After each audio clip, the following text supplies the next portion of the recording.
দেখুন, আজ আমাদের এই নানুরের এই পুণ্যভূমিতে, চণ্ডীদাসের এই পুণ্যভূমিতে ভারতবর্ষের প্রতিরক্ষা মন্ত্রী সম্মানীয় রাজনাথ সিংজি আজকে আমাদের এই পদযাত্রায় এসেছিলেন। আমাদেরকে আশীর্বাদ দিতে মূলত, এবং যেভাবে ঘুষপেটিয়া বহিরাগত যেভাবে আমাদের দেশে প্রবেশ করছে, অনুপ্রবেশ যারা প্রবেশ করেছে তাদেরকে এখান থেকে উখাড় করে ফেক দেঙ্গে। ভারত তথা পশ্চিমবঙ্গ আগামী দিন সোনার বাংলা পরিণত হবে, এই বার্তায় মূলত আমাদের আজকে নানুরে এসে নানুরের সকল স্তরের মানুষকে উনি বলেছেন, এবং নানুরের সকল স্তরের মানুষ ওনাকে দুহাত তুলে এবং দুহাত ভরে এবং ওনাকে স্বাগত জানিয়েছেন। মানুষ এখানে ফ্রি ভায়োলেন্স ভোট হবে, মানুষ সেদিন ভোট দিতে পারবে। তার আগে এই 2-4 দিন এখন থেকে কিছু তৃণমূলের নেতা এলাকায় গিয়ে সাধারণ আদিবাসী পরিবারের কাছে গিয়ে, মানে যে সমস্ত আদিবাসী গ্রামগুলো আছে, যেগুলো এসসি সমাজের যে গ্রামগুলো আছে, সেখানে গিয়ে কিছু তৃণমূলের মস্তান গুন্ডা এরা হুমকি তুমকি দিচ্ছে যে ভোটের পর দেখে নেব, এই ধরনের কথা এসছে আমাদের কাছে। সেই সমস্ত তাদের নাম, তাদের কমপ্লেন্ট আমরা করছি। এই ভোটের 2 দিন আগে তারা কিন্তু শ্রীঘরে থাকবে, এটা নিশ্চিত থাকো। যারা এরকম মানুষকে ভয় দেখাচ্ছে, মানুষের গণতন্ত্রকে যারা যেভাবে হত্যা করার চেষ্টা করছে, নিজের মত দিতে যাদেরকে বাধা দেওয়ার চেষ্টা করছে, তারা কিন্তু জেলের ভেতরে থাকবে, এটা নিশ্চিত থাকো। এখনো বলছি, সাধু সাবধান হয়ে যান। এলাকায় আপনার দেখুন, এটাই বিজেপি সংস্কৃতি। আমরা দেখছেন যে অমিত শাহ প্রায় 1 মাস ধরে পশ্চিমবঙ্গে ঘাঁটি গেড়ে আছেন। আমাদের প্রধানমন্ত্রী মোদিজি তিনিও পশ্চিমবঙ্গে প্রায় 2 সপ্তাহ ধরে আছেন। এখন আবার প্রতিরক্ষা মন্ত্রী এসেছেন। বিদেশি শক্তিরা যখন চমকাচ্ছে তখন এদের মুখে কথা থাকে না, ওরা এসে বাংলা মানুষকে চমকাতে চাইছে বা ভয় দেখাতে চাইছে। বাংলা মানুষ এই জবাবটা 23 তারিখে দেবে, এবং তার রেজাল্ট আমরা 4 তারিখ ভোটের যে ব্যালট বক্স খুলে দেখতে পাবেন। দেখুন, আমি কারণ নাম নিতে চাই না, কোথায় কে কি বলছে সেটি আমরা জানি যে আমাদের প্রতিদ্বন্দ্বী হচ্ছে তৃণমূল কংগ্রেস। তার কারণ আমাদের সবসময় টার্গেট হচ্ছে আমাদের গতবারে অ্যাচিভমেন্টকে ছাপিয়ে যাওয়া। আমরা সেই লক্ষ্যে এগিয়ে যাচ্ছি। কোথায় কে কি বললো সেটা দিয়ে আমাদের কোনো নেই। আমি তো বিগত 30 দিন বলছি না, আমি সবসময় মানুষের সঙ্গে থাকি। আমার তো জানা নেই যে কবে আমি বিক্ষোভ মুখে পড়েছি। হয়তো বিজেপি কর্মী তাদেরকে জিজ্ঞেস করবেন যারা বলছে বিক্ষোভ মুখে পড়েছি, তারাই হয়তো ভালো করে জানে। এখন 23 তারিখে ভোট আছে, তো 23 তারিখে ভোটটা হয়ে যাক। 24 তারিখ থেকে ডিজে বাজবে, বিজয় উৎসব হবে, বিজয় মিছিল করব। 24 তারিখ থেকে করবো। কর্মীরা এখন ব্যস্ত আছে ভোট নিয়ে, ভোটটা হয়ে যাক, তারপর দেখুন। 75,000 কর্মী নেই ওদের। আজকে এই যে 1 মাস হলো নির্বাচনী প্রচার চলছে, কোনো জায়গায় কোনো ঘটনা ঘটেছে নানুরে? কোনো জায়গায় একটা বোমা ফেটেছে? কোনো জায়গায় একটা গুলি চলেছে? কোনো জায়গায় মারধর হয়েছে? কোনো জায়গায় খুনোখুনি, রাহাজানি, কোনো কিছু ঘটনা ঘটেছে? ঘটেনি। এটা কৃতিত্ব কাজল শেখের। এর কৃতিত্ব কিন্তু কাজল শেখের। কাজল শেখ যদি কর্মীদেরকে যদি আজকে উত্তেজিত করতো তাহলে অনেক কিছু হতো, কিন্তু কাজল শেখ একটাই বার্তা দিয়েছেন, সবাই শান্তির সঙ্গে ভোট করবে, ভোট উৎসবের মতো হবে, উৎসবের মেজাজে হবে, এবং সেরকমই চলছে।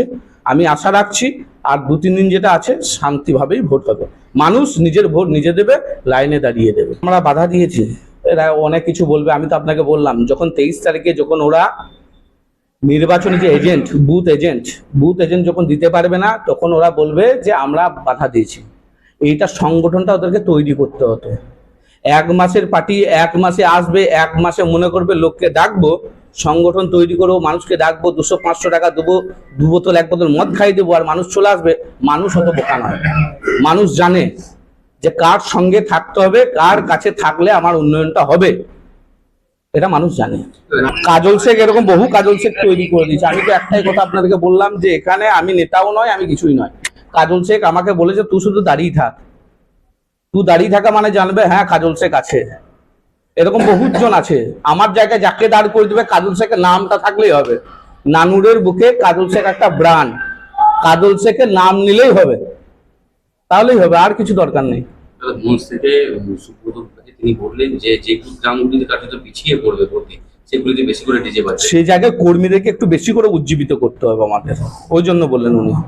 যে জায়গায় পিছিয়ে যাবো সেই জায়গায় কর্মীদেরকে তো একটু চাঙ্গা করতে হবে, তাহলে চাঙ্গা করতে গেলে সাউন্ডটা বেশি দরকার, ওই জন্য বললেন।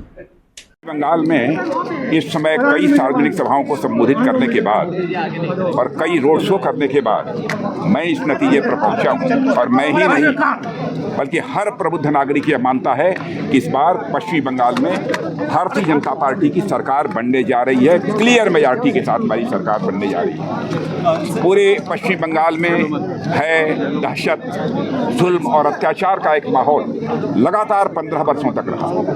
लेकिन पश्चिमी बंगाल की जनता ने बराबर टीएमसी को 3-3 बार का मौका दिया, 15 वर्षों का समय। मैं समझता हूं किसी राज्य के विकास के लिए 15 वर्षों का समय यह कम नहीं होता है। देश में बहुत सारे ऐसे राज्य हैं जिन राज्यों ने केवल 5-8 वर्षों के अंदर ही अपने राज्य का विकास तेजी के साथ किया है।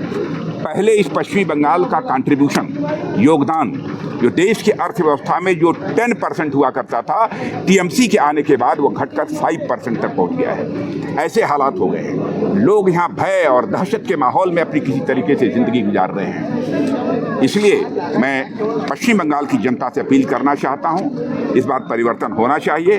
और यहाँ की माताओं बहनों को भी यह विश्वास दिलाना चाहता हूँ कि आप भारतीय जनता पार्टी के हाथों को मजबूत करिए। हम इस देश की, हमारे प्रधानमंत्री मोदी जी इस देश की महिलाओं को लोकसभा और विधानसभाओं में 33% का आरक्षण देने के लिए पूरी तरह से प्रतिबद्ध हैं। आज नहीं तो कल यह होकर ही रहेगा। सर कितने सीट आएंगे? कितने सीट आएंगे? देखिए, नंबर ऑफ सीट्स के बारे में मैं फोरकास्ट नहीं कर सकता हूं, लेकिन इतना मैं जरूर कहना चाहता हूं कि क्लियर मेजॉरिटी हासिल होगी भारतीय जनता पार्टी को। और इस पॉसिबिलिटी को भी रूल आउट नहीं किया जा सकता कि यहाँ पर भारतीय जनता पार्टी को 2/3 मेजॉरिटी हासिल हो। मैं यहाँ की जनता से ये अपील करना चाहता हूँ, इतनी कड़कड़ाती धूप के बावजूद इतनी बड़ी संख्या में लोग इस पद यात्रा में मौजूद थे। लगता है कि अब लोगों ने मन बना लिया है कि यहाँ के बीजेपी के कैंडिडेट खोकन दास को भारी मतों से विजय दिलाकर वह पश्चिम बंगाल की विधानसभा में भेजेंगे। महिला आरक्षण का टीएमसी ने विरोध किया है, इसका नहीं, टीएमसी ने, डीएमके ने, कांग्रेस ने, समाजवादी पार्टी ने, सभी ने विरोध किया है। लेकिन महिलाएं, जब चुनाव होगा उसमें इन राजनीतिक पार्टियों को, जिन्होंने कि महिलाओं के 33% आरक्षण का विधानसभा लोकसभा में विरोध किया है, उनको सबक सिखा देंगी। सर, ऑपरेशन सिंदूर बालाकोट को लेकर जादूगर कहा है मोदी जी को, राहुल गांधी का ये बयान आया था। नहीं, वो उस पर जो बोलना था मैंने 1 मिनट में बोल दिया था संसद में। आप चिंता मत करिए। बहुत बड़ी ऑपरेशन सिंदूर मैं समझता हूं कि अब तक की एक बहुत बड़ी सक्सेस थी और मैं इसके लिए अपने सेना के बहादुर जवानों को बधाई देता हूं।